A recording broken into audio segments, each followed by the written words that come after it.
Hello and welcome to Won't Be Forgetting That, a podcast talking about all of the most awkward and embarrassing moments of people working in the arts and entertainment industry.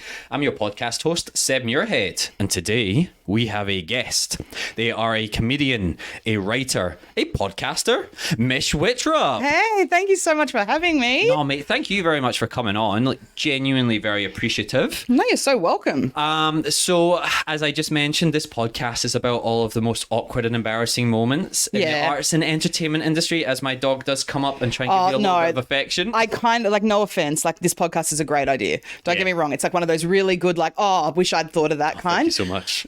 But after meeting your dog, I would much have preferred it if it was this is a dog podcast. Well, it might turn into a dog podcast. We'll see if she calms down as well. I've just met you. I met you 10 minutes ago, and all I know about you is your dog, and it's same, because we just walked in and instantly started talking about our pets. Yeah, which I love, by the way. I know, right? It's so nice as well. We have very similar dogs as well for anyone playing along at home. Yeah. And they are a bit crazy. Yes, I could honestly talk about, I've never felt like such a narcissist in my life than when my dog comes up, because I don't care what anyone has to say about anything if we're talking about pets, because my dog is the best dog, and I could honestly talk about him for days. It's so funny, isn't it? Before a dog as well, I didn't have anything on my phone which was categorized or folders for photos. I got so many fucking folders. Oh, it's ridiculous. I never thought I would be that person that posts, has a dog Instagram or posts ridiculous amounts about my dog. I created a dog Instagram and then haven't added anything to it. This was a year or 2 years ago. And I haven't added anything to it because I was Mish 3 years ago would be you're such a loser. But I want to. And so what I do instead is my entire Instagram is just hey, I'm doing this comedy room and look at all these pictures of my dog. And here's my dog. Look how cute my dog is. I feel like you have to be all right, I'll post boring work stuff. You have to on social media. Yeah. But this is really about my fucking But have you seen my fucking dog? Yeah. Have you seen how fucking perfect my dog is? I do have to say, I draw the line at people with dog Instagrams is when they try and talk like they are their dog through the Instagram. That's the one thing that gives me hello, my name is Stanley, that kind of thing. Oh, it's hello, thank you so much for the cupcake today. Tagging Cupcake Bakery. It was delicious. Rough.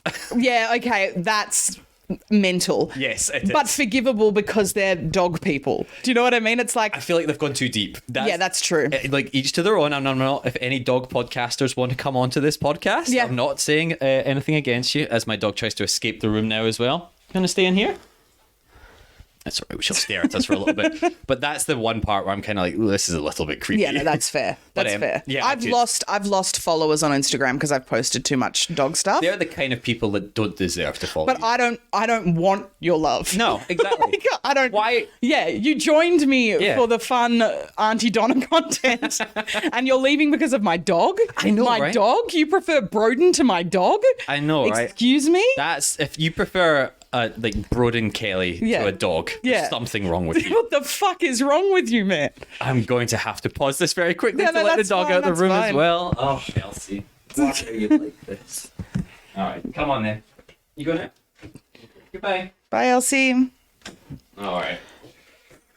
Excellent dog name, by the way. Oh, thank you. I really wanted to call her a really goofy name. My partner was like, no, we'll call her after my partner's grandmother. And That's your partner's grandmother's name? Yeah. Wow. And, I know, right? And I was like, I wanted to call her LaBelle. Oh, that's lovely. I know, right? But it's Elsie, so we're stuck with Elsie. I think often my dog is such a big giant head dog, and his name is Stanley. Yeah. But he's such a Stanley. That's a great name. I think old people names of course shouldn't come back around for humans. They should come back around for dogs. Well, I always wanted a dog named Bernie. I was in my head, I've got a dog named Bernie, but then I got Stanley and he just wasn't a Bernie. Yeah. See, this is the kind of bullshit that I could talk to you about for 2 hours. And welcome back to the dog pod. I could talk to you about the time I shat myself. That didn't happen. But we could also just talk about how long the intricacies of naming my dog Stanley. Well, that's the thing. You can't name them before you get them for a start. No. It has to, I presume that's the same with a child, although, I don't know. People seem to name them before they come out. Yeah. I'm less interested in children. Yeah, I know. I'm the same as well. Yeah. But I will talk about my dog like a child. And whenever anybody asks if I have kids, I'll be like, no, but I understand. Yes. I've got a dog. Yes. Which I they think hate. so. I think so. Every parent hates that. Oh, no. when I was telling you before, when I first got here, the first 6 months of having Stanley was a real slog. Like it was full on and really hard. And like, because he was a rescue, he had a lot of like anxiety issues. There was a lot of stuff that came with him. And so when new mothers are like, oh, being a parent, that's really difficult. Yeah. I never say I get it, but I reckon I get it. Oh, just like deep down inside, you're like, yeah, I know. Because a newborn won't shred your couch. No, that'd be fucking impressive. And, a newborn won't eat a roll of paper towel. No. A newborn like won't creep behind your TV, piss on your plug socket, short out the entire house, and then go back and hide, and then you don't know why your house doesn't have electricity. Yeah, it's like, okay, so your newborn vomited on your shoulder. Yeah. Big fucking deal. Are you kidding? Yeah. My newborn nearly ran off a balcony. Exactly, right? Like, what do you mean? I reckon I had it harder, actually. Fuck you. We have now lost every single parent listening to this podcast as well. Don't at me. No. You might have gained a few dog followers, though. That's good. I love it. Every single parent has now unfollowed both of us on Instagram. So it's worth the sacrifice. I know, I'm the same as well. We were both saying this before, and I hope I'm not outing you. That neither of us really want kids as well. Yeah, that's fine. Which is like, I don't know what age you are, but I'm getting to that age when people are like, when are you having them then? It was very, like my partner and I have been together 3 years now. Yeah. And that is very much the time when people are like, so. When you're getting married. Yeah, and like he's in his late 30s. Yeah. I'm in my mid 30s. But there's very much that kind of like what's, it's like my mum still says you could change your mind.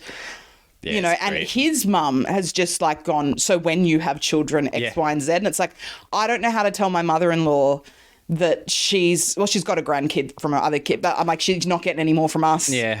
Well, at least the pressure's off in that respect, I feel like. Oh, I was so thankful my sister had kids because my mum was buying stuff for her grandchildren when we were kids. Oh my God. This is not a joke. My mum, I know it's fucked. My mum would buy like a bunch of like books and stuff and we'd be like, oh, books. She's like, no, they're for your children. This is insane now that I haven't thought about this in a while.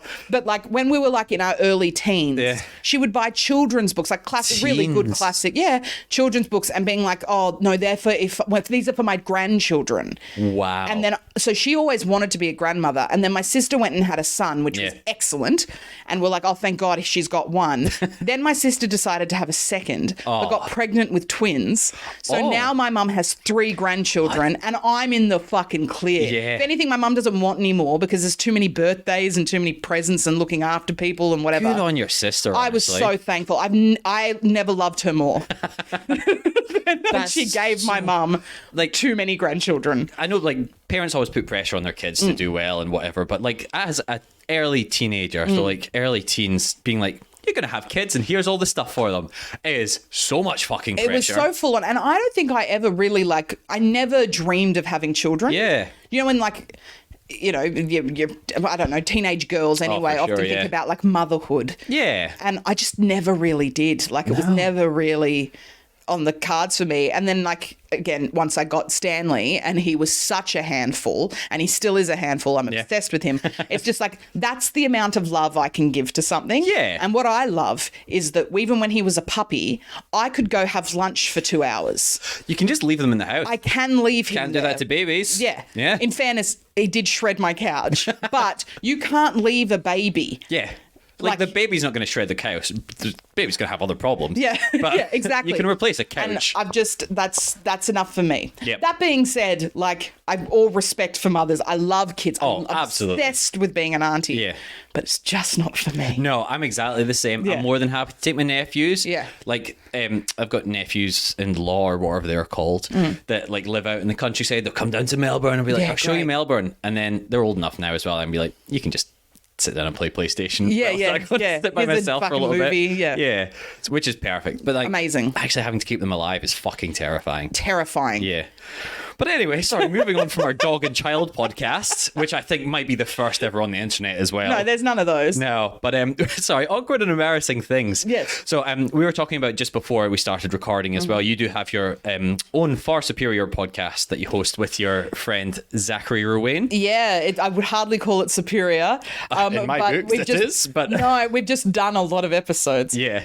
We have a podcast, Mission Zach's Leguizamo Rama, where we're watching everything our favourite favourite actor John Leguizamo has ever been in. And if you don't know who that is, just look him up. You'll recognise him. You don't know the name, but you know who he is. He's the guy that you go, who's that? And then you see a photo and you go, he's the guy from... that's it. thing. I love him personally. I think he's a great actor. We're Outstanding. obsessed. Yeah. I was over at Zach's house. This is years ago now. I was over at Zach's house having dinner, and I just mentioned something along the lines of like, how good is the movie Tu Wong Fu? Yeah. And he's like, I really love the actor in that, John Leguizamo. And we both locked eyes and something magical happened. And we just went, well, this is the rest of our lives now. We're going to commit something like 3 to 4 years of our lives to studying this man. How many episodes has it been now then? As we record this, we've done 148. That's fucked. And I reckon there's probably about 60 more, I think. And that's at time of recording. Sorry, Elfie's Your trying dog to break back knows how into to the podcast open a now. door. That door's sticky, so she can't get in this one, but she's going to try for the rest of it. So I do apologise if there's weird Did you want background to let her noises. back in? No, because she'll come back in, and then then 5 wanna minutes go later out. she'll want to go back out again I as well. understand. So, kids, am I right? Kids. But yes, sorry. So your Leguizamo-rama. Mm-hmm. I genuinely love it as well. Like, thank you. It's such a bizarre thing. It's very odd. It's very loose. There's not a lot of structure. Which is great as well. Well, we use it as this really good excuse to catch up. Yeah. Because so often it's hard to catch up with your mates. And so this makes once a week, Zach and I get to hang out and have a chat. And essentially people listen to is just me and Zach catching up. 45 minutes of having a chat, 10 minutes, 10 minutes on on the film, or yeah. the TV commercial, or the speech that he once gave somewhere. Yep. I first found it, sorry, this is such a tangent to this No, podcast, go. but I'll just go off quickly. I first found it when I was shooting a TV show, like 2 years ago, I think. And this TV show, midst of lockdowns as well. So a great time for everyone, obviously. Yeah. And we were shooting rural Victoria, I think about 3.5 hours outside of Melbourne. So we're all staying in these like little cabins, which I found out at the time didn't have any like phone reception or anything in. So we'd go up to set each day, and I just found the podcast, and I was like, I'm just going to binge all his back catalogue because I can't, like, there's not enough reception to download a movie here. I should have went way more prepared to this. Oh, that's this so shoot. funny. So I was like, genuinely for like 3 months, I just like sat in the cabin at night. That's just so to the back funny. catalogue. I lost my mind. Seriously, it was such a dark time, but I really enjoyed the That podcast. is so dark. When I had someone DM me a while ago saying that they drove from Adelaide to Perth. So they drove the wow. Nullarbor binging Leguizamo-rama. And I was just like, that is insane, because that drive can drive people up actually insane, because it is a straight, for people listening who don't know what the Nullarbor is, it is a straight road for about 3 days. Nothing. There's Nothing. just desert. Yeah, it's just desert. So, and it's just straight. You do not move your hands. Like, it is a straight road. And someone listened to like 72 hours of Zach and I talking shit. It's like that, the drive can drive people insane. Yeah. Why are you testing yourself more by putting our drivel on? But no, we love doing it. I really, really enjoyed doing it. But I think that's it, because like I couldn't listen. I was so mentally burnt out at that point, and I'm sure the person driving as well, whoever you are out there, like absolutely, I'm in the same boat as you. You just need something that's like, I don't need to pay too much attention to. Yeah. I'm not going to listen to some serious like true crime horrendous podcast which is about some terrible murders. Yeah. I just want to listen to like something nice, relaxing. Oh, that's so nice. I enjoy John Leguizamo, John Leguizamo as well. So I was like, I'll just listen to this, and then Thank you for listening. That's so nice of thank you. you. That was a dark time. That shoot was fucked.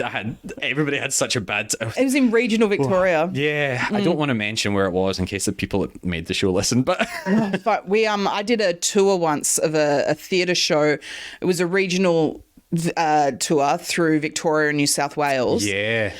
Of this show that was not a good. I think I can say it was not a good show. It was a theatre show. It was not good. It was supremely problematic, and we did a run of it in Melbourne. It was very sexist, and about footy umpires. That was what the show was about, and I played the wife character of one of the umpires, and it was just like her begging her partner for attention. It was just awful. Yeah. Anyway, we did it in Melbourne, and it was just like it fell flat because audiences were just like, "What is this shit?" This was back. Keep in mind, this was back when I was like saying yes to everything, and I was trying to get work. I was young. It was early 20s, and I was like just wanting to do it, and I wanted to do theatre, and it was the last show I've ever done where I was like, I'm not going to say yes to everything anymore. That was the defining moment for me. We took it regional, right? Did this big tour all around Victoria, New South Wales, just regional, no cities. Yep. They loved it. They amazing. Absolutely loved it. The difference, killed. They were we would go and perform it at town halls in little towns. But because these little towns never had anything happen in them, everyone from the town would go. We'd sell out these like 200-seater town halls and like RSLs and stuff. Yeah. 200 to 400. I think we had a 500-seater once, and it just like standing ovations. This is the best. And it's like, this show is so deeply problematic. But I've never felt more famous in my life. It's amazing. And also the mentality between like the city of Melbourne and country Victoria are night and day. Yeah. There are some interesting ideas floating. Not everyone obviously out there, but I've done a lot of regional tour stuff as well. And you're like, wow, this is socially acceptable to still call people these kind of things, is it? Okay. It was more so just like the language we were using. Yeah. People were just like, nah, that's a good one though. It's like, oh, ouch. That wasn't written as a joke, but everyone's laughing, so cool. But no, that was the last thing I've ever done. I'll never forget it because it was the last time I said yes to something for the work. Yeah. And or said yes to something just because I wanted to keep myself going. And that was the turning point for me where I was like, if people ever asked me straight from uni or like people trying to break into the industry, what advice do you have? I'd be like, don't listen to people when they say yes to everything. Yeah. Do not say yes to everything. Because a lot of the time you're going to have to try and scrub that off your IMDb credits much further down the line as well. Oh, I'm so glad this was just like a little independent theatre show that I don't think ever got filmed. But even if it did, it wasn't like the worst show in the world. It was just one of those like, I would not say yes to that now, or I would at the very least raise. Yeah. So many questions about what's in the show. Yeah, I'm just saying, I've done so many things like that. Yeah.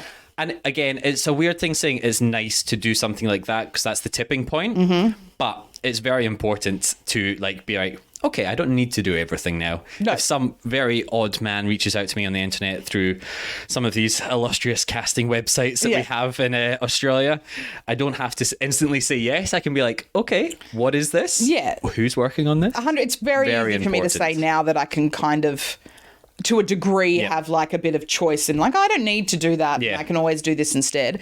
But in my, straight from uni in my kind of early mid-20s, it was just like whatever work I can get. Yeah.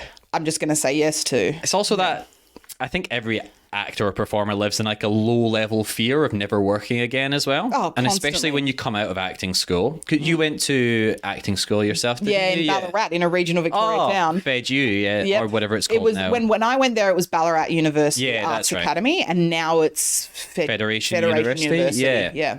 So you're doing back-to-back every single day, acting, studying, breaking down characters, all this crap. And then you leave acting school or university or whatever the courses that you're doing, and then it's just nothing. And you're like, oh, I thought I was just going to walk onto Hollywood. Like, what is this? That actually is a perfect segue into my first story. Oh, beautiful. Do you want to hear let's do it. Okay, so when you first asked me to do this podcast, like we're talking about like embarrassing moments, I was like, well, there's one above all others that this is the embarrassing story. I have lots of little boys. Yeah. This is the big mama. This is a big one. The one that sticks out. Yeah. Yes. So like as my story. So I went to Ballarat Arts Academy for university and I studied acting, and I wanted to be like, the big dream was that I could work in theatre for the rest of my life and somehow financially sustain myself.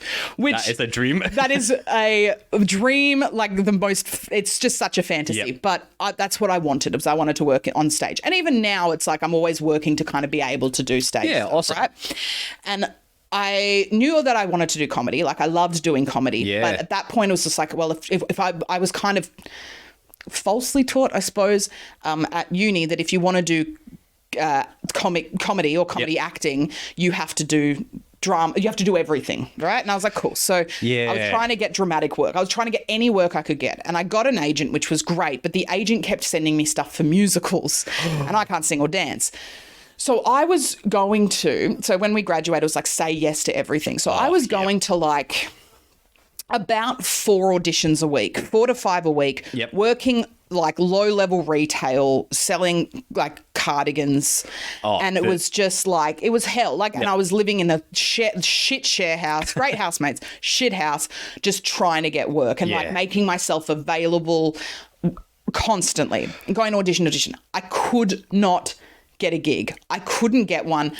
Everything was falling through. Even if I get really, really close, I wouldn't get it. And it was this for about 6 months, which feels like a really long time when you're straight from school. Yeah, that's like, all right, well, I'm just never going to work then, am I? Yeah. Because I had friends that got musicals straight out. I had friends that got commercials, commercial, even like the concept of getting an ad and getting $6,000 for an ad was just like, whoa, oh fuck, that's the dream. I'll be honest, Mish, I'm still pretty much living that life as well. I'd love a $6,000 ad.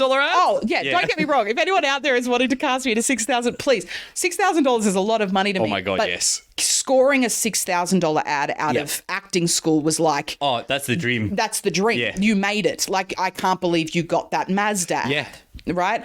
There was a guy I knew from uni that got a Commonwealth Bank ad that took him to the Olympics. Oh my God. Yeah. And it made him like 6 figures. That's that you hear those stories and that never happens. Is anyone listening that's coming up or like even well established? That's like 1 in a million. Oh, it never happens. That never happens. He got this job. It took him to the Olympics. It was a whole ad campaign, but he got a lot of money because he was not allowed to do ads for 3 years. Anything at all? Nothing at all. Oh, wow. So he couldn't put his name to a commercial for 3 years. But he got 6 figures for it. And also, just like side note, you can cut this out if you want to. He didn't go to the audition to audition. He dropped his mate off at the audition. Oh, and while he was there, so his mate had an agent, and the agent was like, I'll put you forward for this ad. Who was his housemate. Yeah. He also went to my uni. They both went to my uni. He dropped his mate off, and while he was there, the casting person was like, oh, are you auditioning as well? And he's like, oh, my name's not down. They're like, oh, we'll chuck your name down. Fuck. And he got the fucking job. Anyway. Name this. I hate that person. Whoever that is. Yeah. Fuck you. Mate. And so this story went viral at my uni because it was just like, I can't, and this kid was lovely, really nice guy, but also just like couldn't give a fuck. Like wasn't really that interested. But he scored this gig. It took him to the Olympics. He did a whole ad campaign. It was like billboards. Jesus. I don't know if you remember the Olympics a few years ago where there was the C, the B, and the A running around the Olympics, big dressed up as a giant thing. He was the B. Oh, was he? Yeah. That's fucking and hilarious. And it made him 6 figures. And from what I'm aware, he just took 3 years off. Oh my! And just spent money, but just didn't work for 3 years. Was just like pretty chill. From that might be a rumor. That might be the urban legend.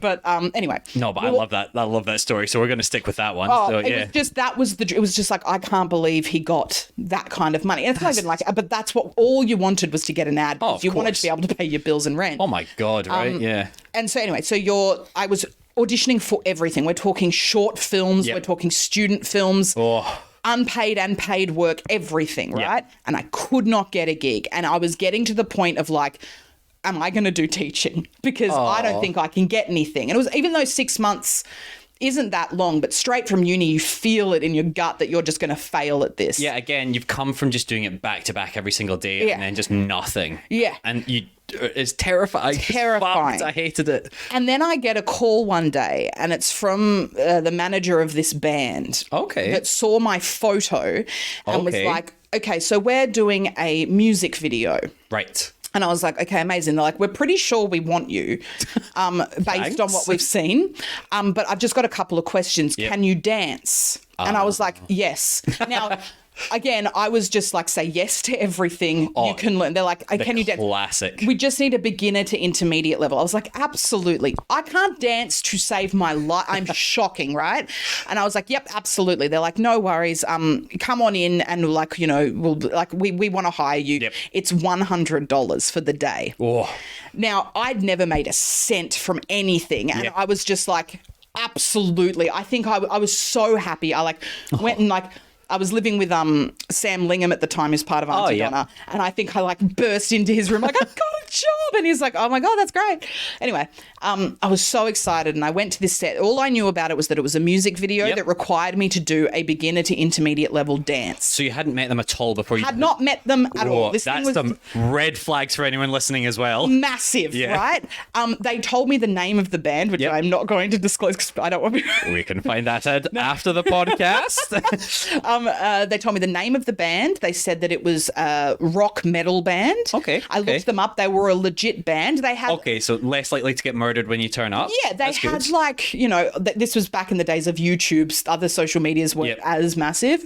But YouTube, they had like, you know, 20,000 followers or something. Okay. I was like, it's a band. Yeah, right. Now, right. I rock up on set and the first person I see is... And I don't think that they'll mind me saying this because we've talked about it and whatever.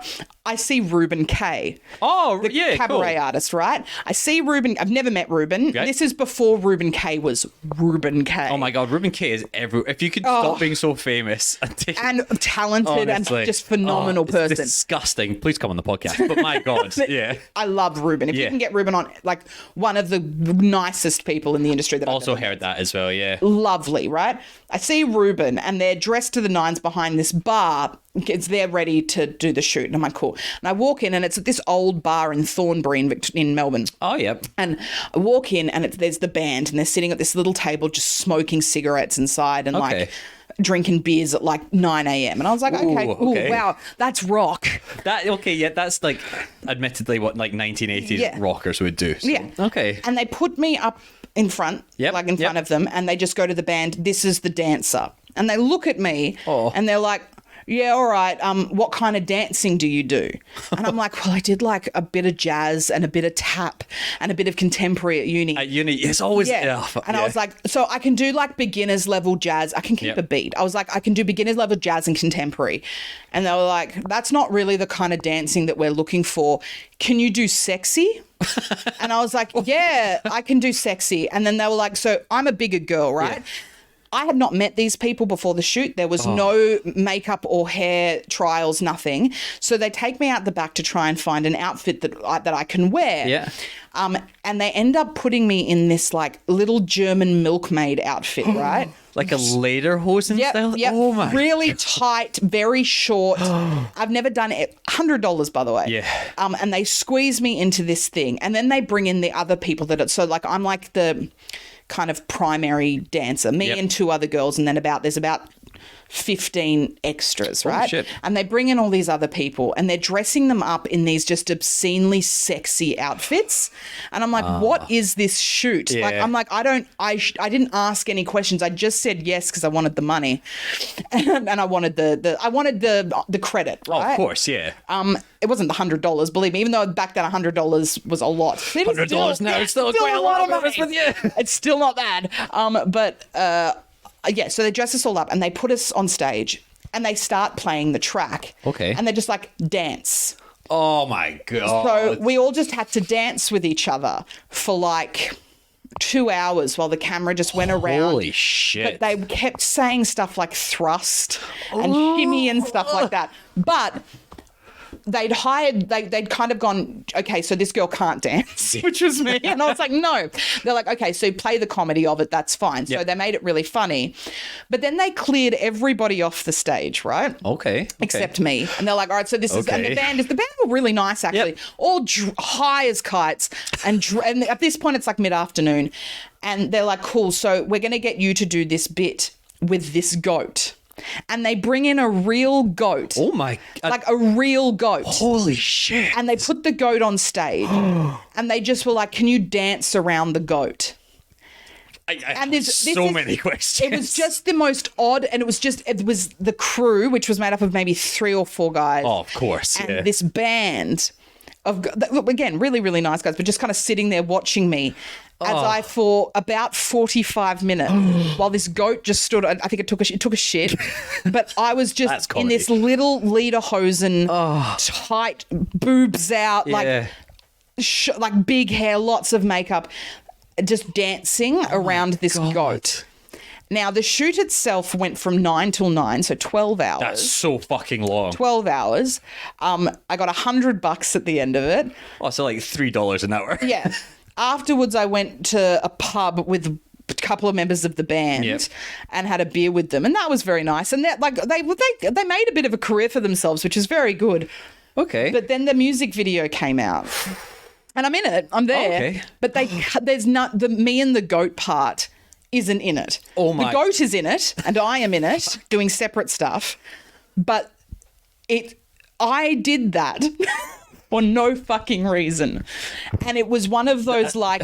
I've learnt to ask questions. That is so important. Oh my God. I cannot stress this enough. Anyone starting out, ask a million questions. There's never enough questions to ask. They wanted strippers. They wanted sexy women dancing with this goat with each other while they like. It was kind of like the setup of it was like they were like all these dancers were auditioning for something, and the band was saying no, we're not interested, but they loved the goat. Yeah, that was the punchline, right? Yeah. And it was just the most full on, that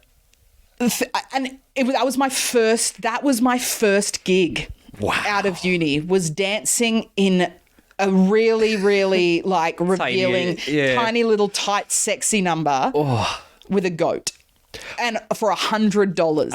That's cash. Criminal. Yeah. Well, at least you don't have to pay tax on it. That's true, ATO, don't come after Mish as well, please. Please don't. No, I have so many questions about this as well. This story, unfortunately, is like par for the course as well. Oh, 100. It was such a learning experience. But it was that kind of like, obviously they were like, we're not paying people legally here. Yeah. So let's just hire like people who don't know any better. Yeah. Who will do it for this cheap. Well, that's why they didn't get strippers, because they didn't afford them. Oh my God. They had me. So the makeup I put it on myself. Like I had to do it myself. Yeah. But one of the band members, like girlfriends or housemates or something like that, came in and like helped fix me up and stuff. But it was all very like uber unprofessional. Oh, for sure, yeah. And Ruben and I have spoken, because Ruben's now very like he's everywhere. Oh, too famous as Too mentioned. famous. Yeah. It was one of those gigs that we both took because we just wanted to keep working. Of course. And now neither of us will say, because it's out there. The music video, you can find it. Oh my God! So it's online still. It's there. It's there. But it was just the edit of it. So I went in there being very funny, and that was my whole shtick. Oh, of course. But the way they edited it was very much like just a bunch of sexy girls doing sexy things. But it's just me at 25, 24. Yeah. Just doing anything for a career. Oh, I just watched that and I'm just like, oh God, I was literally like, and it's out there for the world to see. That's a good and a bad thing, because there's so much shit out there. So like it's just buried in a pile of other like millions upon like billions of videos. So it's very hard to find, but also like it is out there as well. Yeah, it's out there. I'm sorry to continually bring up these horrible things for you, but first off, they said the person that got in touch with you, they said they found your picture. Where? On my Star Now account. We have spoken about Star Now at length before. For anyone that doesn't know, though, it's like an independent casting platform in Australia, and I think it's somewhat popular in Britain as well, but it's definitely not the main one there. It's kind of the main one in Australia. I don't want to be mean. 70% of the strangest, worst, most underpaid work you'll ever find in the like music. Oh hell, it's anything like TV, film, theatre. A lot of fucking companies on there now trying to underpay people for their adverts. But so it's just like really, it's fine to be on, but do your due diligence. Like I got off Star Now a while ago. But it's a lot of stuff like student films. Yep. Which is totally fine. But I would say I think 70% is about right. Is unpaid. And then about of that 30%, about 50% of it is deeply underpaid. So finding an actual very few legitimate jobs. Very few go through Star Now. But it is very good for picking up stuff like student films. It is. And if you're just starting a career, things like student films are actually great to do because you set like everyone on set, generally speaking, is learning, and it's a really, really great kind of environment, and everyone's underpaid. What I did was criminal. On a lot of levels, by the sounds of things. Yeah, it's like a band that was legitimate, that like we worked like a 12 to 14 hour day. I don't remember what it was. Yeah. But just around cigarettes and like booze, and it was... Again, not like rock stars, Yeah. quote unquote. You can do that in your own time. Nobody should ever be drinking at a workplace on set. Not only is it so unprofessional, it's fucking dangerous, man. Yeah. There's so many things that can go wrong on a film set. I will say, on the off chance this gets out, whatever, the band were lovely. Yes. And it was We're like... nothing against them. No, they were Yeah. actually really, really nice. But like, it's not until now, which is like, what, 12 years later, 10 to 12 years later, that I've gone, oh God, that was like a real shit job. And I was still, even when doing it and Dancing with the Goat, at the time was just so happy to be on a set. Yeah. Like, it was That's just like, it this as is well. so nice. Yeah. And it was and it kicked off what ended up being a bunch of gigs that I ended up getting. But it was my first, and it will forever be my first ever paid gig. Yeah, but that, I mean, it's not great story. Yeah. And sometimes on those things, you do have like what I like to call trauma bonding. Yeah. So you met Ruben Kay as well, and you said that was the first time you'd met them? First time I'd ever met Ruben. Yeah, right. And they're in the clip. Like, they're in the music video. Wow. It's just like, it's very interesting to watch back, because it is like just such a little slice of my mid-20s that I'll never get back. But I mean, we all have those stories. Oh my God, I have so many of those videos like locked away under. I have a hard drive, which again, like hidden. Yeah. It has all those old things on it. So maybe one day when I'm feeling brave enough, I will watch it. I have my old laptop, right? Yeah. I don't, because none of it's on a hard drive, but it's sitting on a really old laptop at the bottom of my wardrobe that has all my old self-tape. I have them stored away on that same hard drive. iCamera, iPhone, like iPhoto or whatever, when you do a video. recording. iMovie. Oh, iMovie, thank you. Yeah, and it's just like, I'm too scared to open it up and look at them, because they would just be so painful. 10 years, 20 years time, 30 years time. Yeah. You can show your nieces and nephews. Yeah, exactly. This is what Auntie Mish used to do. It's pretty now embarrassing. I'm famous. Some of that early stuff.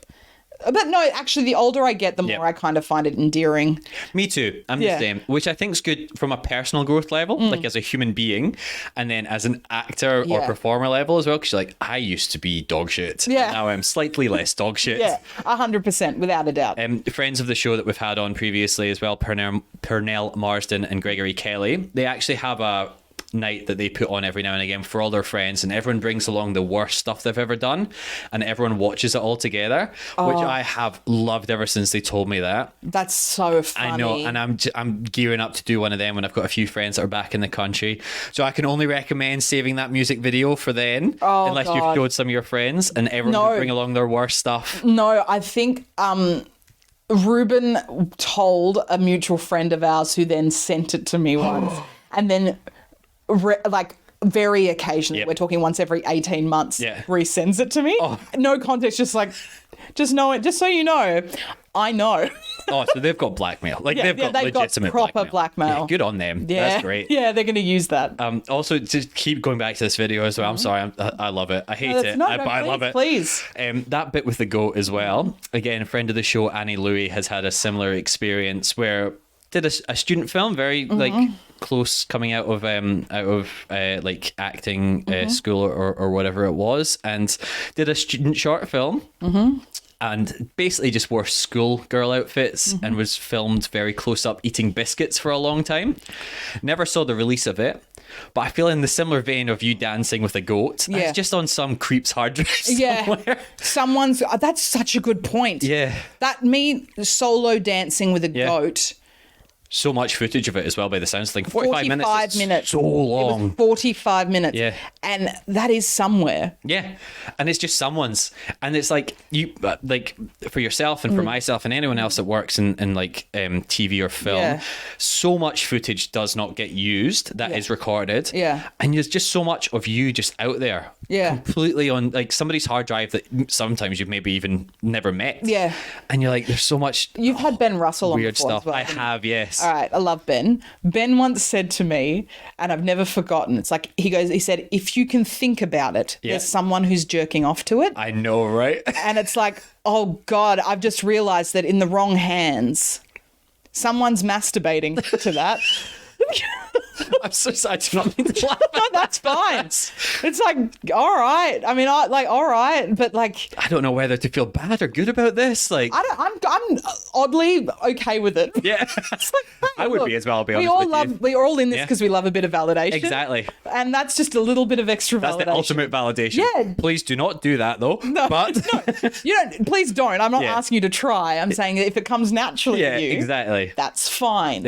Everyone has something different that they like. Exactly. It's when people start reaching out to you to, I don't know what you've had as far as like social media interactions or people trying to message you. What I think they think is a compliment, but is some of the creepiest fucking stuff that anybody will ever send. Yeah. But it definitely happens when you put yourself out there a little bit more as well. I can only imagine people with like millions of followers or like influencers or anything like that. Yeah. But I've definitely done a few things where people have afterwards found me on social media and just messaged me being like, hey, that's great. If you ever want to send through some nudes. I was like, no. Why? I've gotten so like I myself am not that notable, but I've done work with people who are, and particularly with Auntie Donna stuff, and I've gotten a lot of like, hey, I love your stuff on Auntie Donna. And then the next message is, not great, big tits too. It's just like, thanks, man. Yeah. I don't know what to say to that. I know, like, because I think it comes from, I don't know, it's such a weird thing to try and unpack. I think it's a nice thing that they're trying to do. And again, I'm not encouraging this whatsoever. Please do not send that to people that you don't know. No. Send it to your friends if they're fine with that as well. Consent, obviously. But don't send it to strangers. It's not a compliment. It's just fucking weird. It's just weird. Yeah. I don't, like, it's just odd. And I get it a lot. Like, a lot of, like, when I was on, like, this is nothing to do with acting, but like the dating app stuff. Oh, yeah. Was always very interesting because it was always kind of like, hey, like, you seem like really nice and we live in a similar area and I love dogs too. Oh. Nice tits. It's like, when I can be like, oh my God, you love dogs too? And thanks for the titty compliment. Yeah. What are you doing today? Thanks. Great that you love my tits. Want to get a coffee? And just like, it's just...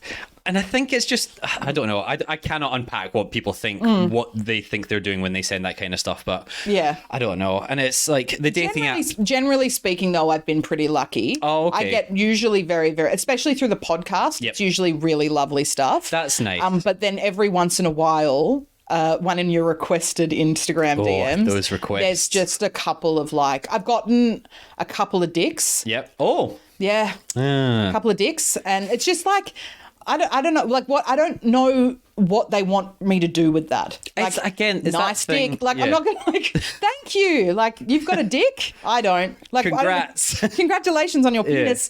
It's just, it's odd. But I've learnt to not respond. Yeah. Even if it's like, I remember when... one of the so I did a web series that did very well, and I got my first ever, or one of my first ever, like, oh my God, I love your stuff, you're so great. Oh, and I was like, awesome. that's so nice. And so I wrote back, I'm like, thank you so much, I really appreciate that. And they were like, no, I really love it when you did it. And I remember watching this, and I was just like, oh, thank you. This is a while back. Yeah. And they were like, so what are you doing today? And I was like, oh, well, I'm currently, and I engaged in this conversation with them, and then they were kind of like, you know, oh, would you ever be interested in going for a coffee with me or something? I'm like, no, thank you, but that's very sweet. Yeah. Take care. And then it then set off a series for about a year of like every other day a message to me about something. And it just kind of kicked off a bit too much that I was like, there's just a limit. Like, it's just a limit in which, and I'm not trying to be like, this happens all the time. It happens very rarely for me. I'm not inundated by like crazy DMs, but there's a certain point where it's like, I love being told. I would tell people I love your work. Yeah. That's fucking sick. But to make it personal as well. Like, I remember, when I got together with my partner, I posted something on Instagram, like a photo of us. It was just like, I don't know, hey, Matt, or something. And I got a DM about, like, from some guy who I'm sure thought he was being very funny, but it was kind of like, if you'd met me 3 months ago, he wouldn't be your boyfriend or something. And I'm just like, that's so inappropriate. Like, and vaguely threatening as well. doesn't sound like a regular thing like to send to a personal human. comments on my personal life is a bit odd. Yeah. But anyway, I love getting the love your work stuff. I tell people that. I do that as well. I really try to do that as well because I think it's so nice because a lot of the time you do things and then it's just kind of out there and then you're like, oh yeah, okay, that's it. But then like genuinely, I don't do it if you're just trying to like quote unquote network or be gross or anything. Do you know? I feel like this is a safe no, space. please. Do you know who gave me a "Hey, I love your work. That was so funny. Like, keep doing what you're doing" message recently? Oh, can I try and get? Is this a good or a bad thing? First, Very good. Oh my god! Tell me. Daniel Sloss. No fucking way. Yeah, and he knows the Donner Boys. Right? Yeah, he knows of course. a lot of my friends. But I did a series with them called The Worst Guessing Game in the World. Like, genuinely give me anxiety attacks. I love it, but it's fucked. It was so much fun. But I got a DM from Daniel Sloss, and when it popped up, I was just like, "That's a fake account." Oh, of course, yeah. And it wasn't. It was blue legit. Tick and all. And I was like, it was really just lovely. Like I think he shared the thing in his Instagram story. Oh wow. I don't fangirl out too often. I try not to, but every once in a while, something like I will see. I remember the first time I met Reese Nicholson. Yeah, right. I was just like, I can't converse with you. Yeah. You're like It's my just like favorite word comedian. vomit, and you're like, oh, hi. And I love Daniel Sloss's work. I think he's so funny. And it was just one of those moments of like, we can never engage in a conversation because we're not equal. But that's the funny thing because like you're not far apart as well, though. That in all he's fairness, friends with a lot of my friends. Exactly. So he tagged me in an Instagram story, being like tagged Auntie Donna, tagged Braz, and tagged me, and then sent me a message under it being like, "This was really funny, top notch stuff. I would have something very nice." Yeah. And I was just like, thank you so much, Daniel Sloss. What the fuck? How long did you spend writing that reply? About 15. And I was just like, I don't know what. I was just like, thank you so much. That's so nice. He's like, it was like seriously really great. I'm sure I'll see you around or something. And I'm like, oh my God. It's one of those like, that's crazy. And I'm not a big fangirly person. Yeah. But that was one of those like. Isn't that so nice as well? Like, I've never met Daniel, obviously, even though we are both Scottish. I just assumed you were related. No, we're all mildly related. He's yet to invite me on one of his tours, the bastard. But rough. Yeah, like it's just like I'm sure not that he wouldn't have thought. Like given it a second thought, but just being like, oh, I'm just going to compliment this person. Like I like this. Yeah. But then it's really made someone's day as well, which is such a nice thing to do. So nice. So, and my point is, be like Daniel. Yeah, exactly. Right. You can tell us it's great, but like personal comments about my partner or my breasts. Yeah, don't do that. Bit weird. Yeah. Daniel didn't say nice titties afterwards. Oh, no, we can talk afterwards. All right. If we need to blackmail Daniel Sloss, we're coming for you. I know you're married and maybe have a kid as well, but probably. Yeah, we can cancel you. But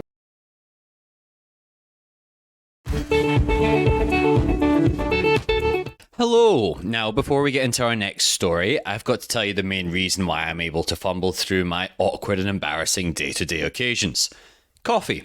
Now, fortunately for myself and all of the listeners, we have paired with one of Melbourne's best coffee companies, Coffee on Q, a coffee worth talking about. Get ready to caffeinate yourself through your next awkward moment with Coffee on Q's signature Elevate blend. Crafted in-house with precision, each sip delivers delightful flavour notes of strawberry, chocolate and marmalade. And here's a deal you won't want to miss. Coffee on Q is offering an exclusive discount to all our listeners. Simply use the code WBFT15 at checkout to enjoy an incredible 15% off all coffee purchases. That's right, WBFT15 is a key to savings, making sure you're properly awake to remember your next big embarrassing moment. Now, this code is valid for all coffee products, so make sure you stock up on your favourites. And the best part? You can use the code WBFT15 as many times as you like.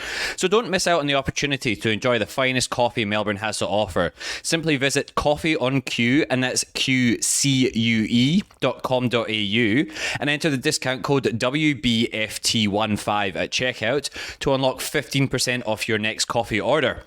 That's WBFT15 at coffeeonq.com.au. Coffee on Q, where awkward moments pair perfectly with your daily cup. I don't know how we got onto DMs, but I think they're really like, and also particularly with podcast ones, like people like, oh, I saw this on the podcast. Oh, back to the dog thing. Yes. I mentioned on the podcast once that I had a reactive dog. Yeah. And I was talking about like a time that he, like, you know, was particularly reactive and how hard it was, and walking him can be really difficult. I got more DMs than I've ever gotten in my life from people being like, oh my God, same. I have a dog like this and blah, blah. And it was the nicest.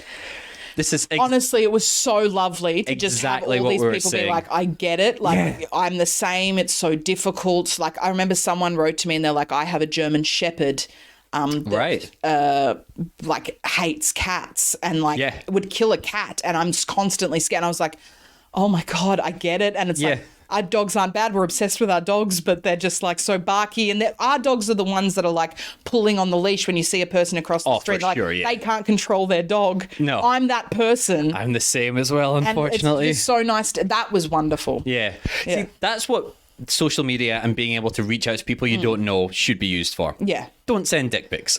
Yeah, don't send me photos of your dick. Yeah. Like, just, if I wanted to see your dick, you'd put it up in your stories and you'd ask for it. Yeah, I'd be like, I'd love to see some dicks. Yeah, please send away. Please send me photos of your dick. Yeah. And until I do that, I don't reckon... Until that day? Yeah, until that thank day. you. Don't send me photos of your dick. Yeah.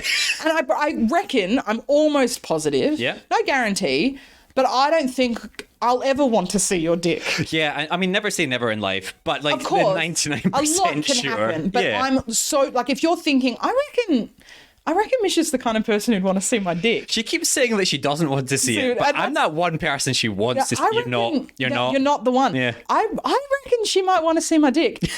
Nah, I don't want to see it. Bro. I reckon ask a couple of your friends first. Do you reckon I should send Mish a picture of my dick? As long as you have good friends. Yeah. Like, if those friends are also like, maybe we should all do it. Yeah. They're not good friends. Don't do that. Get some new friends. All of you get new friends and maybe go to therapy or something as well. I would reckon so. Just no dicks. Yeah, don't comment on my breasts. Let's talk about our dogs. That kind of thing. A nice compliment and move on. It's this weird thing with like putting yourself out there, especially like so much of the work with the Anti-Donna Boys, which is like global, and then your own podcast and appearances on everyone else's as well. It's that kind of weird parasocial relationship people build up. Yeah. And they're like, hey, and like absolutely saying like, I love the podcast. I've got the same problem with a dog, but you're not like, hey, I'm doing this today. What are you up to? You're like, and it's not a mean thing. We're like, we're not friends. Well, no, it's more so that I just don't think I can give you what it is that you want me to. And I love that people listen to the pod. And I think one of the great things about podcasts is it does create kind of like this really great chatty relationship with people who you don't like, which is great. As in, like, you get to hear us, whatever. I just think that there are certain levels that I think you're right. I think that people kind of listen and then go, oh, this is so friendly. Yeah. So therefore I can send them a picture of my cock. Which is what you naturally do with all your friends. There's somewhere in there where everything went a bit grey. Yeah. And we just need a bit more clarity. 2 + 2 doesn't equal 5 in that respect. Yeah. But like, it is love, and I am so appreciative for anyone that I've had a few messages about this saying that people really love it, and I'm like, I'm so over the moon that happens. Like, genuinely, please do send that stuff. No dicks, but do send that stuff. But yeah, it's that kind of thing where I think people can get a little bit too familiar, and especially if you have things with your friends where you're maybe a little mean to each other sometimes, and people are like, I can be mean to them too. Yeah, and then just out the blue, like, what's up, you cunt? And you're like, whoa, excuse me, what? It doesn't happen. Like, I don't get, like, it doesn't happen enough. I just realised that you've got a picture of Mark Bonanno on your wall. Oh, I did. I wrote a short film he was in. Get out of town. Yeah. Sorry. You can cut that out. No, it's all right. Thank you, Mark, for being in it as well. There you go, Mark. Like, it doesn't happen. Like, I don't get inundated with DMs, and the majority of them are wonderful. And I really it's so nice. It's so nice. Genuinely. Yeah. But don't send me a cock. Yeah, no dicks. No dicks. We'll move on swiftly from all of the dick pics and stuff as well, because I feel like mentioning it so much has maybe encouraged like one or just not the right people. Yeah. But yes, sorry. So we've had our worst of the worst as far as our like memory for embarrassing stories and stuff go. Yeah. And you said you had some other little, we call them small boys. Small boys. Yeah. Well, no, because like the goat one was a prolific moment in my life because it was the first. But in terms of embarrassing, This is a uni story. Oh, nice. So again, this is stage work. This isn't comedy, this one, but this was stage work. It was my second year. Yep. And in second year of acting, so it's a 3-year course. In the second year, it's a lot of like intention work. Like, what's your intention behind this? And a lot, like, there was a class once that went for 4 hours, and I was a rock. Like, we all had to be rocks. It's like, it's for 4 hours. It's insane stuff that I've not used, but at the time, well, I mean, you think you don't, but then I guess it gets you into your body or whatever. Anyway, we our second year show was Prometheus. Oh, okay. The Light, right? And a whole bunch of different people played Prometheus. There were six people in the class. I was one of the 6 that got to play Prometheus. Thank you. And this is the story of the man who sold his soul to the devil. Yep. Right? Is that Prometheus, or is that the other chap? Oh my God, wait, it's the other chap. Yeah. Who is it? Oh my God, what's his name? It's not Prometheus. I've seen this play done before as well. Lights the Lights. Yeah. Oh my God. Faust. Yeah. People are going to be screaming at their phones. I'm during so that. Yeah. sorry. We'll do a clean take. So you did this show, Faust. Faust. It was called Faust Lights the Lights. And there were 6 of them, and I was one of the 6. And he sells his soul to the devil. Yep. And each scene had a different person playing Faust or Faustus. And I played Faust when he conjures the devil. Oh, cool. Right? And so this was very... it was just a very arty play. Yeah. It was a lot of heavy stuff. It was a lot of all black, like us wearing all black or underwear. We all came out at the start in our underwear and then collapsed. I don't know what it meant, but at the time I was like, this is some deep shit. Anyway, when I had to do my scene, we had this director, phenomenal director, but was just like, so I had to learn a Latin Jesus. Like a Latin monologue, right? And this Latin, it was like the conjuring of this devil. Yeah, right. And I learnt the Latin monologue and I showed it to the director, and the director was just like, I don't like that. Do it again. So I did it again. No, I don't like that. Do it again. And I honestly, about 25 times, right? Jesus. Trying it different ways. And he just goes, I'm bored. Yeah. Which is a horrible thing to be told. He's like, I'm bored. Whoa. And so he's like, I want you to shock me. So I started to, like, the whole conjuring of the devil thing was arousing, right? Oh, okay. And like, that's like, I was like, I'll play it that way. And I started to fake, like acting, masturbate. Oh, yeah. Right?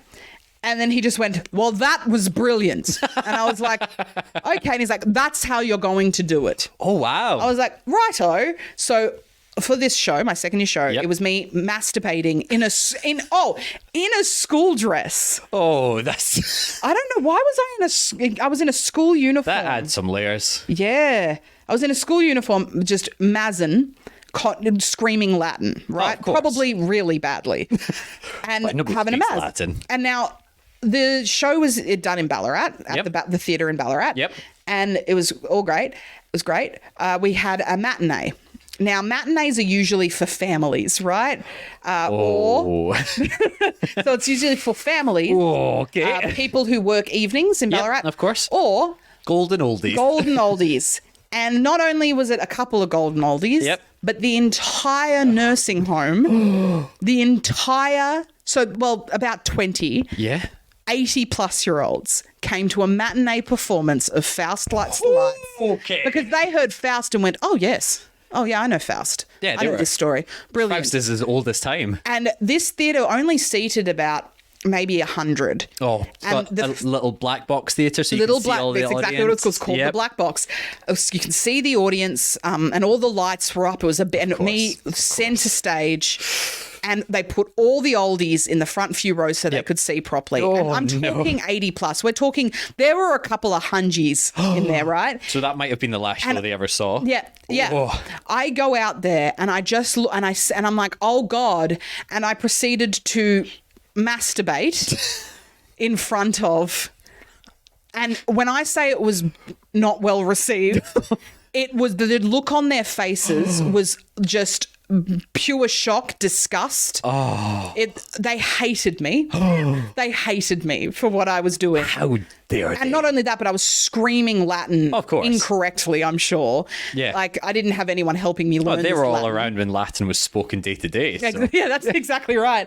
And that was that was very embarrassing for me. Isn't it amazing that like you could do that show to like maybe a Melbourne crowd of 30 year olds and people would fucking love it. But then the same high you get from that and exactly the same show in front of your 80 to 100 year olds is some of the like the most deep-seated shame that you could feel.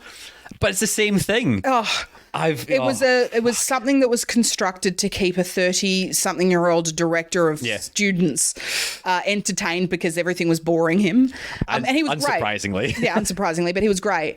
And what I thought was like, wow, this is some deep art. But when you think you're doing something deep art in front of a 93-year-old man who's like, well, I wish I'd died yesterday because then I would have had to sit through this. Maybe he'll die tomorrow. It was remembering that as well. And I was like, this is your last memory. But like in all fairness as well, like that's just like it's at least interesting. I'd rather sit through that than somebody just saying a Latin monologue to me. Because so much theatres, and like I've seen so much theatre I fucking love. I've seen so much theatre where I've struggled not to fall asleep through as well. And that's not being like, I'm better than all you. Oh, no, it's fair though. It's just a lot of fucking boring theatre. Absolutely, yes. And it's not like a film where you're like, I can just sit on my phone. Yeah. You're there. And there were elements of this show that were super, super interesting. Yeah. And to be honest with you, like, I'm sure seeing someone come out and scream Latin and Mads is probably quite interesting. I'd much prefer that, honestly. It's not boring. Exactly. And that was all the It's different. The director's big thing was, I don't want to be bored. Yeah. Do not let me be bored. Yeah. Which can give interesting choices, obviously. Performance. And that's all well and good, but masturbating in front of the entire community of old folks from Ballarat nursing home is pretty rough. Fantastic. Like, sorry. Obviously really tough in the time. Fantastic. Afterwards, I fucking love that. Yeah. I have got two very similar stories. I've done Who did you masturbate in front of? Well, the first time I ever met my brother-in-law, I masturbated in front of him. What? Acting. Okay. Yes. I'll give context to this story now. So again, a lot of independent theatre is done in Melbourne. This was a particular show done at Chapel of Chapel a few years back now. What was the show called? Can you say? I don't want to say. Okay. Will you tell me after? Yeah, I'll tell you afterwards. Cool. But it was like my character wasn't well, and he was very sexually like repressed and not a good person all over, and he was trying very hard to release himself at one point. Yeah. And my partner's not in this industry whatsoever. She's completely a normal person, which is like highly recommend that as well. So how wonderful is it having a partner that has nothing to do with the arts? It's so good. Oh my God. Yeah. I'm obsessed with my boring boyfriend. Yeah, I know. It's so funny as well, isn't it? Because I couldn't think of anything worse than two people in a relationship that are both in the arts. Oh my God. That sounds like a genuine fucking nightmare. I get it for scheduling and stuff because it was a real adjustment for my partner, this kind of like, hey, just so you know, during festival season, I'm gone. Yeah. And when I am around, I'm a cunt. Yeah. I'm mentally. I want you to understand. And also, I am so mentally unwell. Yeah. Like, you just be aware of that. I will take most things out on you. Yep. You will hear the same jokes over, and not only will you hear them, you must laugh. Yeah. Because if you don't, you're a cunt. But like it's hot. But so that was an adjustment for sure. Yeah. But it is so nice because he loves me, so he has an investment in what I do. But to be able to go, I get home, he gets home from work at the end of the day, I get home from whatever I've been doing for work at the end of the day, and we talk about our jobs in the same way. Yeah. It's like, this is what I did today. Oh, Jesus, I did this on set today and this happened. And he's just like, oh, whoa, what happened with that? Oh, yeah, cool. And then we just eat dinner. Yeah. And talk about our lives. Normal conversations after that. So lovely. Yeah. I am so thankful. Exactly the same. I'm exactly the same boat as well. And I understand that people that aren't in the industry, having your partner being in the industry can be a bit weird sometimes. Because I always say this, like, I've done like sex scenes with people and like you obviously have to kiss sometimes and all that kind of like romantic stuff. Whereas like if you're an accountant, you can come home and be like, pretended to eat someone out today in the office. I'm like, that's a really hard sell. But if you're an actor, you're like, yeah, it's my job. I kind of have to do. Well, you don't have to do it, obviously, but like it's part of certain roles. Yeah. So like my partner, like, thank you for putting up with all this bullshit. She's come to see me in theatre plays where I pretend to have like sex with somebody on a table and stuff. So I'm eternally grateful that you put up with my bullshit. But so she came along to the play one night and brought her family, brought her sister and her sister's new boyfriend. Who I think none of the family had met. I certainly hadn't met at the time as well. And they sat front row, right in front. They didn't know this was in the show, admittedly. Right in front of where I masturbate to, I think, climax in a very not a sexy way. No, yeah. In a very this needs to happen. Watching anyone, like generally speaking. No, it's and not. And this is to not yuck anyone's yum. No. But watching. I don't like if we're gonna gender it here. Watching men jerk off is not sexy. It's not romantic. No, it's not romantic. It's very pragmatic. I just need this out of my body. Yeah, and it's like it feels very like that's just for you, isn't it? Like, exactly. I don't need to be here watching you do that. No. I'd almost rather people didn't watch me do it, I'll be honest with you. Yeah, again, not yucking anyone's yum, mate. If you love watching jerk off, everyone has their own thing. That's sick. Yeah. When I see it, I'm just kind of like, oh yeah. Yeah. You do that. Yep.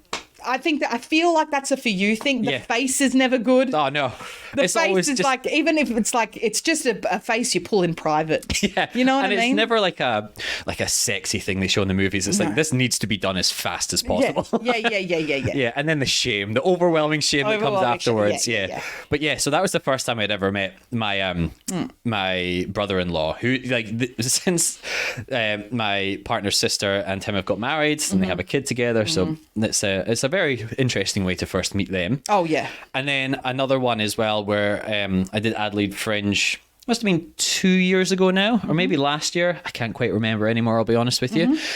Where I did a show about polyamory, and it was this weird surrealist thing where by the end of it, everyone kind of ends up naked. We had the worst time slot for it, 6 p.m. It was not well advertised to what it was, and the name of the show was like, it sounded like a lovely. It was. I'll name this one. It was called Date Night, and it was like that. Just sounds like a nice, like, funny little cute comedy. Yeah, these two people go on a date and hijinks ensue. But by the end of it, I was butt naked, and again, it was in a theater, about 100 seats, and I just every night I could just see old person upon old person. And I was like, you're gonna see my butt. Yeah, and then it's just like none of them got it. None of them, I don't even think, knew what polyamory was. Like it was so surreal and so bizarre, and like. One person through the whole run came up to me afterwards and was like, I fucking loved that. That was absolutely fantastic. That was so good. Everyone else just left like, okay. Yeah. Okay. Yeah. It's like when you go out to the foyer afterwards and no one's there. I waited until everyone left. Yeah. But I get that feeling from what you were saying before with the old ones as well, because theatres, it's a mixed bag of what the performances are. So I think it's the same of, I said this maybe a few shows ago with Josh Earl, like if you turn up and you're like, I'm going to go see some music tonight, and you're like, oh, what kind of music? Just music. It's the same with stand-up, same with theatre, 100%. same with films. You can't just turn up being like, I love theatre. Absolutely. Like, there's some theatre you definitely don't love. Trust me. I did I did Sydney Comedy Festival this year for the first time. So I've been doing stand-up for very long. I've only done it for, 3 years, I suppose. Okay. But 2 years properly because of COVID. Oh, yeah, of course.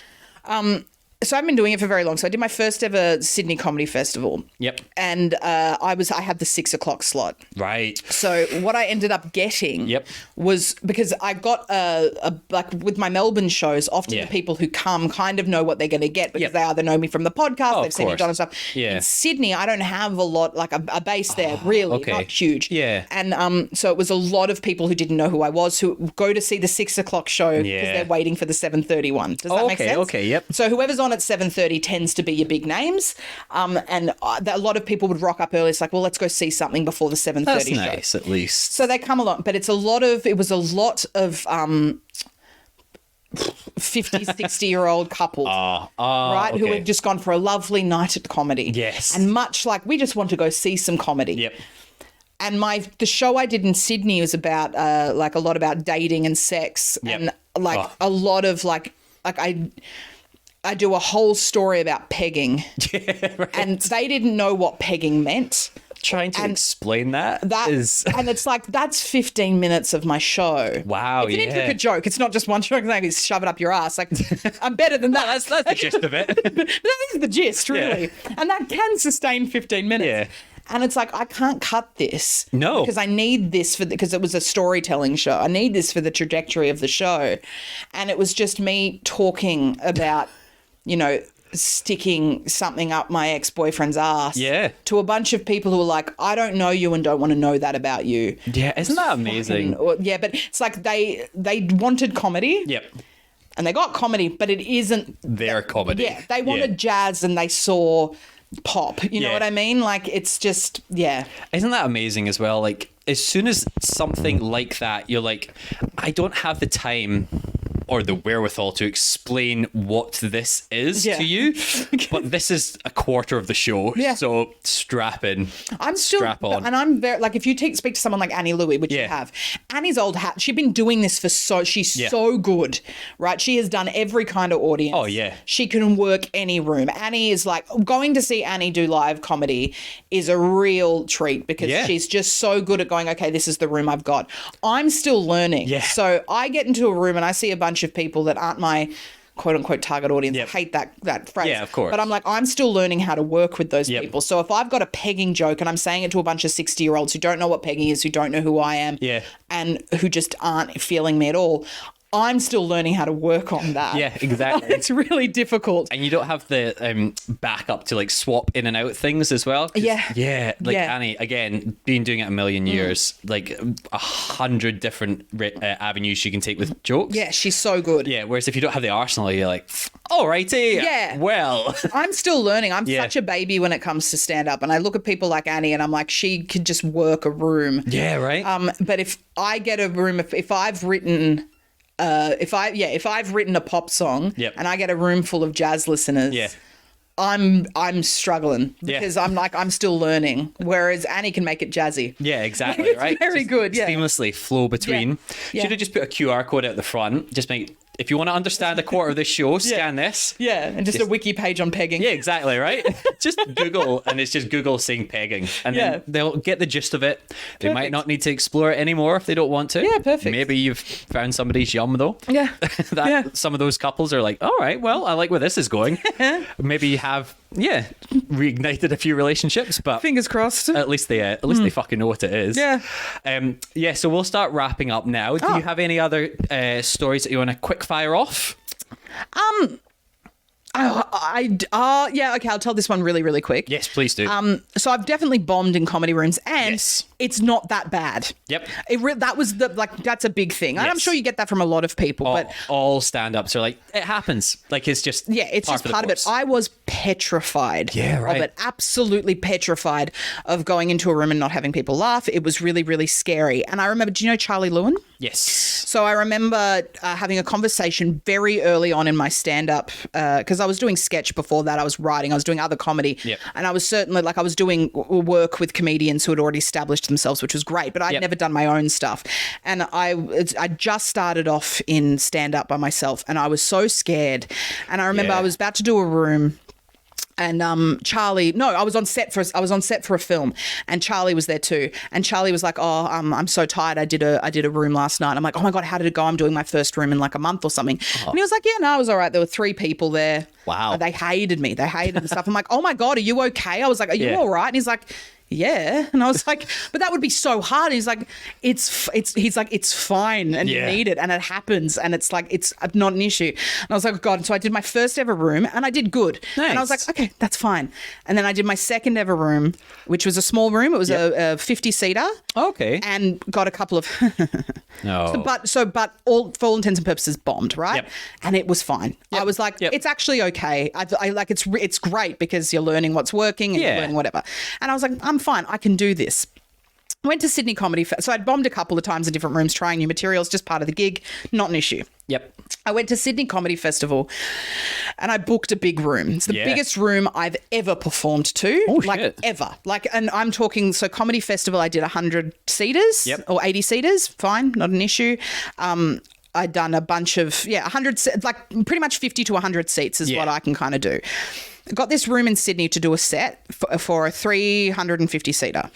Right, that's a decent size. Yeah, decent size. Nice. And I was like, oh my God, yeah, great, let's do it. And I'm an old hat at this now. I've done like 8 rooms. I'm fine. I can fucking do this. Yeah. So I booked this room, and I told people what room it was, and they were like, oh, and I had like comedians were like, just be ready for the room that you're going to get because it's a rough crowd. And I'm like, is it? And they're like, yeah. It's a, they have a very specific thing that they like. And, but you're going to be great. And it's a rite of passage to do this room. You have to do this room to get through it. I'm like, okay. And I was like, it's fine. I'm like, I'll just take my best stuff. Yeah. And I have 3 jokes, 3 5-minute sets. Okay. That are they're my go-to when I just need a laugh, right?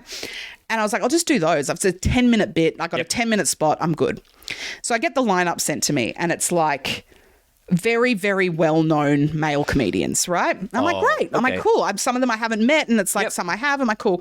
And the big headliner is Dave Hughes. Oh, okay. And I was like, all right, great. And I've met Dave before, but not like personally, but like we'd kind of crossed paths in some sort of comedy space. And I was like, okay, great. I'm put on immediately after Dave. Right? So there's Dave Hughes and then me.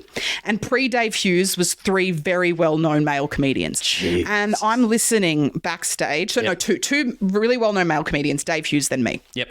I'm standing backstage. Biggest room I've ever done. Oh, she made it in. Oh, Elsie's broken in. I'm so sorry to interrupt your story. Oh, jeez. It's okay. Come here. Hey, you be quiet. You're okay, I'm so sweetie. sorry interrupting really your good. story. It was like such a climactic point of the story. Yeah. There's I'm standing backstage, biggest room I've ever done. I'm nervous. I get nervous before every room, right? Yeah. And these guys are killing it. Nice. This room is full of people pissing themselves. Now, meanwhile, this room, it's set up very like cabaret style. There's lots of tables and chairs, then all the rows. And they're pissing themselves. And I look out and I'm told, from what I can see, it's very clear, there's bucks parties in there. Oh, right? dear. And I'm like, okay, I can do this. Yep. And I've got my friends' like words like ringing in my ears like, it's a hard room. Yep. You've got to do it. You can get through. You're fine. You can do this. I'm like, cool. And I go out, so Dave Hughes goes up there and it's like Trump in Utah Jesus or something. Christ. Like, it's just like, Dave Hughes is fucking here. People are just fucking losing their minds. Honestly could have taken a shit and this audience would have been like, this is the best fucking thing I've ever seen and heard in my life. Wow. They were loving it. He does his 10 minutes. He steps off. The MC comes out and they introduce me. Yep. No one knows who I am, which is fine. Yep. I get a couple of little and I go out there and the look on their faces was like, it was like I was a parent who'd taken away a kid's toy because it's dinner time. No. They were just like, I'd taken away Dave Hughes from them. Oh. And they all rolled their eyes, sat back and crossed their arms like, all right, let's do this. And I'm like, in my head, I'd had some really good rooms. I'd been doing really well at my comedy show.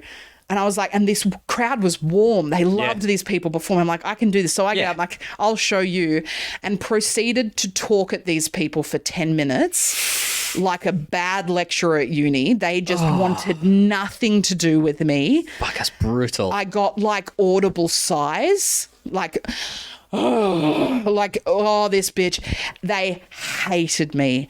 It was by far and away the roughest room I've ever gotten. Jesus. But it's a rite of passage. You had to do it. And I felt like it was like I was given the keys to comedy. You're now a comedian. You can say you've done it. Yeah. I had the roughest room of my life.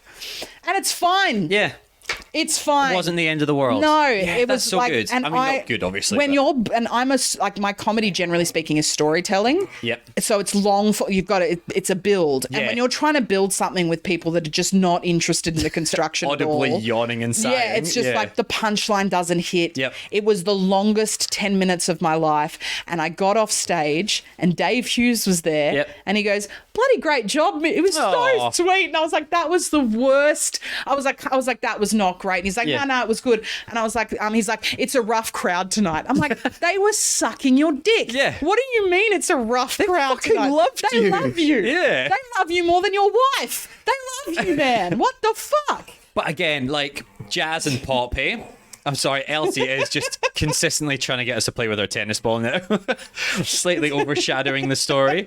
But yeah, like, I hear that all the time. Every single stand-up I get on the show as well, they're always... Sorry, this low hum in the background is just Elsie growling. Every stand-up's like, yeah, I eat shit all the time. Yeah. Like, it's not bad. It's just It's the fine. job. But now I've done it. Yeah. And I've done it at that scale. Yep. Like, and I'm talking, it was like pin drop silence. Yeah. It's like, I can do any room now. Yeah. And if you get a from the back corner, you're like, well, I won somebody. Yeah, exactly, right? Like, yeah. And that's also harder as well, because I think laughing when no one else is laughing can be very scary. Yeah. Because that's like, oh, am I wrong? Yeah. Okay, maybe I shouldn't laugh then. Yeah. So like winning that one person over, pretty fucking hard as well. I reckon so. And it's always nice to be like, well, it was never worse than that gig. Exactly. So you've got exactly. that gig now at least. 100%. Yeah. So, I mean, that sucks. I like, again, with all the stories, it sucks, but at least it's good. In Oh the yeah. long term. Yeah. No, it's the thing is, it's like this embarrassing story things. It's like, it's fine. I think it's part of the job. Yeah. Yeah, it I is, actually isn't it? think it's part of the job. It's how you learn. It's the same with anything, like music, comedy, TV, film, sketch. Eating shit and making bad things. Yeah. It's just learning, man. Yeah, 100%. Yeah. And it's like, now I remember like the goat dancing sexy goat story. The sexy I was so goat? embarrassed by it. Yeah. And now I don't tell anyone what it is because it's more so just like, try and find it, bitch. Yeah. But it's fine. It's That is part of- anyone listening as well. Try and find try it. and find it, mate. But it's fine. It's Yeah. like, it's just part. It's honestly part of the gig. It really And is, I'm isn't it? I'm not established enough to feel like I'm not going to have them again. Yeah, Like, exactly. They're going to happen. And everybody has them as well. Like, unless you, I suppose some of the older generation, they've done like, maybe some short films are like lost to time, but everything's on fucking line now. Yeah. So like everything we've done that's embarrassing or bad is out there somewhere. So you're like, yeah, so is everyone else's. Yeah, Like 100%. genuinely, you can Yeah. find dog shit from everyone. That's exactly. Yeah, but yeah, sorry, we'll bring the podcast to an end as well, mostly because Elsie is starting to get very excited by dropping a tennis ball for Mish now as well. So this is the first time I've brought this up on the podcast now as well. Ooh. But you know how each time, I don't know if you found it with your podcast, but like it kind of, your podcast evolves and then you bring on other things from like, I didn't start off thinking this would be part of the podcast, but maybe if I can do something for good, Yeah. you know, we'll do that. So a guest from a few weeks ago, oh, sorry, that's Elsie pulling the cables as well for any of that bad noise. She is not doing well on the podcast. He's All right. so cute though. Anyway, so a few weeks ago, we had actor, director, Australian celebrity Carrie Made a Judge on the podcast. She actually got 2 episodes because she came back with a story of almost shitting her pants on Neighbours. Great. Which I had to do a small mini episode for. But course. we also discussed, when I do research on everyone, and one of her top Google results is a WikiFeet page. Do you know WikiFeet? Of course. Yeah, of course. So we found that and we talked about it and laughed about it and then actually looked it up properly after the episode. Turns out she has a very low rating on there. I know. Genuinely, like, crime. Honestly, I'm personally not into feet. But Yeah. Okay. I was about to say, like, are you a professional at this? no, I'm not a professional. I'm not even an amateur, I'll be honest with you. Yeah. And again, not yucking anyone's yum. But I thought maybe this podcast, we could call out everyone listening. If you could go on WikiFeet, Carrie Made a Judge, give her a nice rating. Yeah, I you think know? that would be Maybe we nice. can do something for good, finally. I'll do it. Yeah, I'm going to do it as well. I don't even have a wiki feet. Oh, do you not? And make Mish a WikiFeet. Good luck with that. I would get a low rating. No, you don't. I don't know what people judge it off. Yeah, if I'll like be what? honest Yeah, with you. that's the thing. It's Yeah. like what makes a good foot. Yeah, and it's none of this is. It's a weird thing to ask as well because she didn't make this page for herself. It's other people put it up, and then they've just taken photos of her, which her feet are pictured in, like her Instagram posts. So it's a weird thing, Odd. admittedly. Yeah. So I don't understand what makes a good foot or what doesn't make a good foot. My feet are disgusting. Yeah, well, I Very think much my hobbit feet are just like the most standard foot you could get. Like, but there's maybe nothing interesting about my feet. That's what people are into. I don't know. Sick. But yeah. Sorry, I just thought I'd bring this up at the end of the podcast. Please rate Carrie Made a Judge's feet beautiful. I think that's what the 5-star rating is. All right. She's currently sitting at a 3-star. And shocking. She was very upset as well by that. Yeah. Yeah, and I fair. do realize bringing you in, this is the first time we've met as well. Yeah. I mean, I don't know them, but I will gladly rate their feet a 5. Oh, I can show you your feet after this. No, Great, thanks. I don't have any of her feet pictures as well. And don't reach out to her asking for feet pics as well. Don't do that. This is just That's a fun odd. little bit. Yeah. Yeah, at the end of the podcast. But yeah, to end the podcast on a really weird note there as well, I suppose. Fun by me. After that, where can we find you? What have you got coming up? You can find me at Mish Wittrup. Yes. On Instagram, or at Mission Zach if you want to follow the podcast. We've got the podcast going. We've got a couple of exciting things coming up with the podcast we haven't announced yet. So keep an eye out for that if you're a Leguizamo Rama fan or want to be one. So you should be one as well, genuinely. And again, if you don't know who John Leguizamo is, just Google him. You'll recognize him. One fucking thing. Yeah. And the podcast, 75% not about it. No, it's not at all. It's mostly just chats with me and Zach, and he's very, very funny. Yeah, and you do have some great guests on there as well. Yeah, we try and get some guests on. We've just done one with Jordan Barr. Oh, that's coming out this week, so in a few weeks for you. And we had Michelle Brazier on, Matt Stewart. Oh. We've had some goodies. Yeah, fuck yeah. So go and check that out. And again, if you are going away to the middle of Victoria and you don't have any phone reception, download a load of episodes, lose your mind listening to them. And if you're driving down the Nullarbor, you know what's good. Exactly. Have a listen. You can download, back to back. There's certain episodes that lead into other ones. Exactly. Friend of the show, Ben Russell, has done all the Ice Ages. Yep, he does all our Ice Age films, poor guy. Which is also nice because you can slowly lose your mind as all three of you slowly lose your mind at the increasingly poorly made films. Yes, pretty much. I don't think that's a controversial thing to say as well. No, like he hits, but for anyone who's made 160 films is going to, just like us, we're going to have some shit out there. And it's not just films as well. You do music videos, speeches. You got some of his live performances. Yeah, we do this. The live stuff is really, really good. We do some of the commercials and stuff like that when Zach and I have had a busy week. Yeah. And we don't have time to watch a 2-hour seems like such a thriller commitment as well. Because 2-hour commitment to watch the film, obviously have to take notes. Well, luckily we love him and we enjoy cinema, so that's really good. But sometimes you'll just get like a movie that's just hard. It's hard to get through. And also a movie that maybe sometimes he's been cut out of. Yeah, that happened once. Yeah, we watched an entire film. We had Sam Peterson from Confessions of the Idiots on, and we made him watch a movie. And the version that Sam and I watched, No, you're totally fine. Too close. The version that Sam and I watched, he had been cut out of. Yeah, so you watched the full film with him not even in it. It wasn't even in it. Yeah. I feel you, John. I've been cut out of TV shows that I've told people I've been in. Like, do you watch the credits? My name was in the credits. So yeah, fuck, that's bringing me back too much. Yeah, it hurts. So Instagram, you obviously got your podcast as well. Any other dates coming up, or just keep an eye out nothing on the I can socials? say yet because nothing's been signed. But watch this space. Fuck, that's exciting. Yeah. All right. Well, I'm going to link everything in the show notes as well. As exciting as it is when people are like, you've got something, but you haven't got the content. Never believe you have anything until you've signed it. I'm about to fly out to Tasmania to do a film. Oh. But I'm not spooking it. I'm not just in case. You never know you never until know. It's done. Yeah. It's the same as like you've been offered a role until you are on set having it filmed. Don't. Then maybe the film doesn't even come out. Exactly. Maybe you get cut out like John Leguizamo as well. Exactly. If it can happen to him, it can happen to any of us. Exactly. But I'm filming in the middle of Tasmania, so I don't know what phone reception is going to be like down there. So maybe I'll download some of the back catalogue. At time of recording, it's July. I'm going to be down there for August. Oh, you're going to be freezing your tits It's going to off. fucking suck. Yeah, it's I'm very much looking forward to it, but it's going to be so fucking cold. Yeah.